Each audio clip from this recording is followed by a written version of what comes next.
네, 오늘은 아두이노의 부품 중에서 여기 있는 호비 기어 박스를 해보겠습니다. 호비 기어 모터라고 써있죠. 이거는 우리 장난감 같은 거 만들 때 바퀴를 달 수 있도록 해주는 그런 녀석이에요.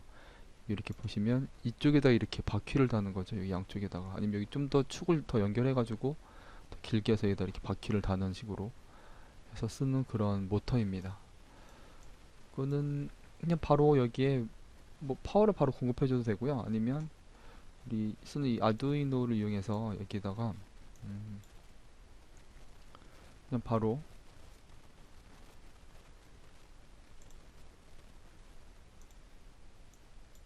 5V를 공급해주고 여기 그라운드로 연결해주고 돌려봐도 51이랑 0이 되는 이유는 다 아시죠? 13번 버튼 13번에 하고 프로그램이 아무것도 하지 않았기 때문에 1초마다 한 번씩 하이가 로우가 계속 번갈아 가면서 나타나기 때문에 이렇게 나오는 거예요. 그리고 여기에서 이제 이 속도를 우리가 좀 조절해 줄 수 있는 방법이 있는데 그 방법은 이 뭐 이런 디지털 포트에다가 꽂지 않고 이거를 자체를 아예 여기 PWM에다 꽂을 수도 있죠. 그러면 속도를 좀 더 조절할 수가 있습니다. PWM은 다들 아시는 것처럼 뭐 간단하게 설명을 드리면 원래 디지털이라는 건 그 사용할 수 있는 게 꺼졌냐 켜졌냐 딱 그거밖에 없는 거잖아요.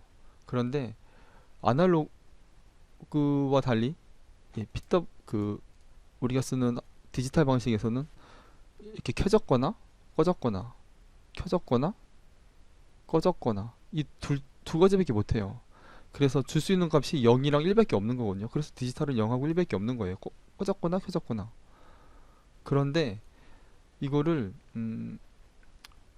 여기다 우리가 모터에다 어떤 값을 주고 싶어요. 그러니까 모터의 세기를 조절하고 싶은 거죠. 그러면 저항을 이용할 수도 있지만 이렇게 하는 거예요. 얘를 꺼졌다 켜졌다만 하는 게 아니라 꺼졌다 켰다만 하지만 이 간격을 되게 촘촘하게 하는 거죠.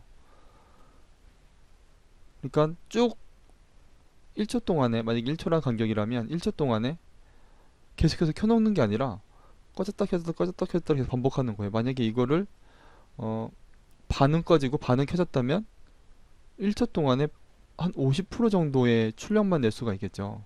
이론적으로. 그죠? 반은 꺼지고 반은 켜져 있다면 50% 정도의 출력을 낼 수가 있을 거예요. 모터에다가 이렇게 힘을 주면 진짜로 50% 정도의 힘이 나와요. 속도가 한 이 정도만 나오는 거죠. 예, 그래서 이런 식으로 프로그래밍을 할 수가 있습니다. 이게 PWM이거든요. 사실 뭐 되게 간단해요. PWM은. 그래서 어, 이 이렇게 PWM 포트에다가 꽂은 다음에 쓰는 방법은 아주 간단하게 다 지워볼까요? 그냥 아날로그 라이트를 해주면 됩니다. 우리 보통 디지털 라이트를 해주잖아요. 디지털 라이트를 할 때는 하이냐 로우냐 그것만 해주지만 아날로그 라이트를 할 때는 3번 핀에다가 0부터 255까지 값을 줄 수가 있어요. 그래서 만약에 뭐 한번 10 정도를 한번 줘볼까요? 이 정도면 사실 거의 돌지 않을 텐데 실행을 해보면 여기 3번으로 PWM으로 지금 굉장히 낮은 10이라는 굉장히 낮은 값을 주려고 해요. 그러면 2rpm 정도 되죠. 1초에 두 바퀴 정도 도는 거예요. 얘를 클릭해보면 얘가 이렇게 살살 돌아가는 게 느껴지거든요. 그렇죠? 천천히 돌아가는 게 천천히 돌아가고 있습니다. 1분에 두 바퀴 도는 거니까 굉장히 천천히 30초에 한 바퀴 도는 거니까요. 이거를 한 100 정도로 올려줘 보면 100 정도 올렸다는 건 무슨 뜻이죠? 아까 말씀드린 것처럼 만약 이게 100이라면 아까 뭐 10보다는 훨씬 더 촘촘하게 위로 올라가는 횟수가 더 많아지는 거겠죠. 아까 전에 10이었다면 이게 굉장히 올라가는 게 짧게 뭐 이 정도로 갔을 텐데 훨씬 더 촘촘하게 올라가게 되겠죠. 이렇게 PWM 값을 이렇게 자동으로 얘가 해주는 거고요. 이렇게 100으로 해주면 아까보다는 더 자주 돌 거예요. 20rpm이에요. 그죠? 가장 최고로 하려면 255를 주면 되고 255를 주면 가장 빠른 속도로 아까처럼 51rpm이 나오죠. 이런 식으로 뭐 저항을 줘서 전류의 양을 조절할 수도 있고, 이렇게 아날로그 라이트 PWM을 이용해서 여기다가 어떤 값을 줘서 좀 더 명확하게 이 값을 줘서 속도를, 모터의 속도를 제어할 수도 있습니다. 어쨌든 이렇게 바퀴를 달아서 사용할 수 있는 이거를 합의 기어 모터라고 부릅니다. 합의 기어 모터에 대해서 여기서 설명 마치겠습니다.